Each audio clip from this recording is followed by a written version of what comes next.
Hello guys, welcome to my channel Vardiya Nikhil. आज हम लोगों का प्रिपरेशन का डे 71 है। ठीक है। अभी तक हम लोगों ने काफ़ी ज़्यादा चीज़ें पढ़ रखी हैं और बेसिकली अब हम लोग टेस्ट और रिवीजन पे ज़्यादा फोकस कर रहे हैं और मैथ्स में हम लोगों को सिलेबस कंप्लीट करना है। तो देखते हैं हम लोग आज क्या करना है। आज डे 71 में मैथ्स में हम लोगों को प्रॉफिट लॉस और डिस्काउंट करना है, जो एज यूजल हम लोग पहले भी करते थे और हम लोग ये डे 4 डेज में कंप्लीट करना था। और आज हम लोगों का है डे 3। ठीक है। तो डे 3 है, हम लोग कोशिश करना है कि यूट्यूब की सारी वीडियोस भी खत्म हो जाए आज में ही, और हम लोग पीवाईक्यूज लगाना स्टार्ट कर दें आज। ठीक है। तो कब ये पढ़ना क्या है, आपको कैसे पढ़ना है, स्ट्रेटजी क्या है मैथ्स में आप कोई भी टीचर आप अपना फॉलो कर सकते हैं, जो भी आपको यूट्यूब में या फिर आप ऑफलाइन क्लास करते हैं वहाँ से। ठीक है। तो वो आप चैप्टर कीजिए, उसके नोट्स बनाइए पूरे। फिर नोट्स बनाने के बाद फिर आप उसके बाद आएंगे पीवाईक्यूज में। ठीक है। और नोट्स ऐसे बनाने हैं कि वापस आपको वो टीचर को यूट्यूब से ना देखना पड़े। आपको सिर्फ अगली बार से अपनी कॉपी देखनी होगी, उसी से सब कुछ कंप्लीट हो जाएगा आपका। ठीक है। अब आते हैं हम लोग अरिथमेटिक में, जो मैथ्स का पार्ट है वो हमें एक दो टेस्ट भी लगाने हैं। ठीक है। ये आरपीएफ एसआई मॉक पे जाएंगे और किससे जाना है, दो टेस्ट जितनी भी हैं सभी आपको लगाने हैं। कहाँ से? टेक्स्ट बुक से। ठीक है। तो अब हम लोगों को करना क्या है, CT3 और CT4 करना है, एलसीएम एंड एचसीएफ और डिविजिबिलिटी एंड रिमाइंडर। अब देखिए इसमें ऐसे पढ़ना है आपको। देखिए इसमें कितने कितने क्वेश्चंस रहेंगे आपके। इसमें 10 क्वेश्चंस रहेंगे आपके। ठीक है। और इसमें भी 10 क्वेश्चंस रहेंगे। ठीक है। तो ज़्यादा टाइम नहीं लगेगा आपको लगाने में ये चीज़ें। ठीक है। तो इससे क्या होगा, आपका ये एलसीएम एंड एचसीएफ का पार्ट रिवाइज हो जाएगा और यहाँ पर डिविजिबिलिटी एंड रिमाइंडर का पार्ट भी रिवाइज हो जाएगा 10 10 क्वेश्चन से। ओके। और फिर आपको उसके बाद चीज़ें एनालाइज करनी है कि पूरा एलसीएम और एचसीएफ में जो भी चीज़ें नहीं कर पाए हैं आप, उन सब चीज़ों जाके आप एनालाइज करेंगे और वापस जाके पढ़ेंगे अपने नोट से। ठीक है। और फिर आज आपको रीजनिंग में दो टेस्ट आपको अटेम्प्ट करने हैं। ठीक है।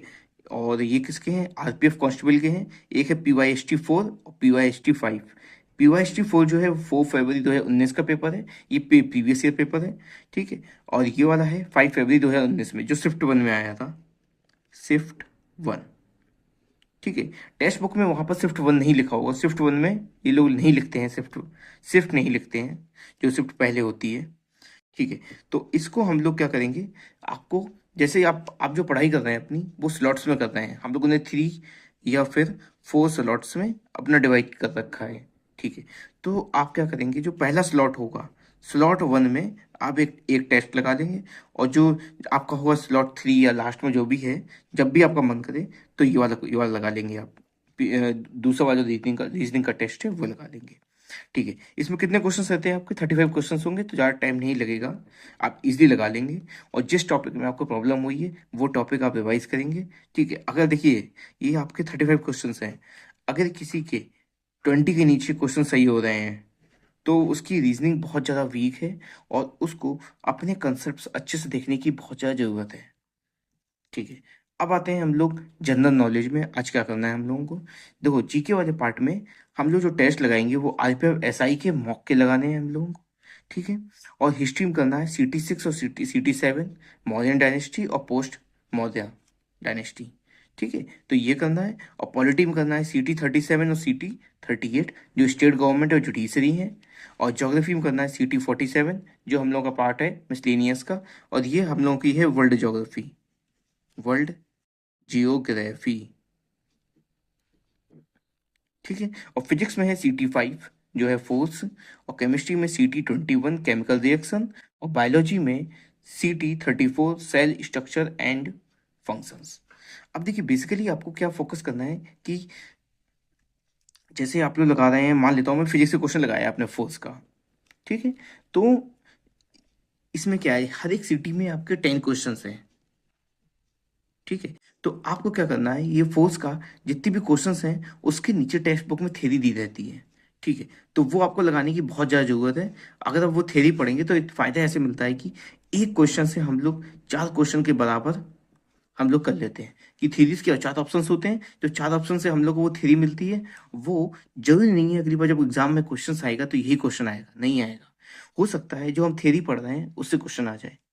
तो फिर आपको क्या करना है, आप सबसे पहले क्या करेंगे, आप ये लगा देंगे, आप फोर्स का चैप्टर लगाएंगे, ठीक है। और जो इसकी थ्योरी है, जो अपना अटेम्प्ट करने के बाद जो थ्योरी है, उस थ्योरी को भी नीचे जो टेक्स्ट बुक में दी रहती है उसको भी पढ़ेंगे।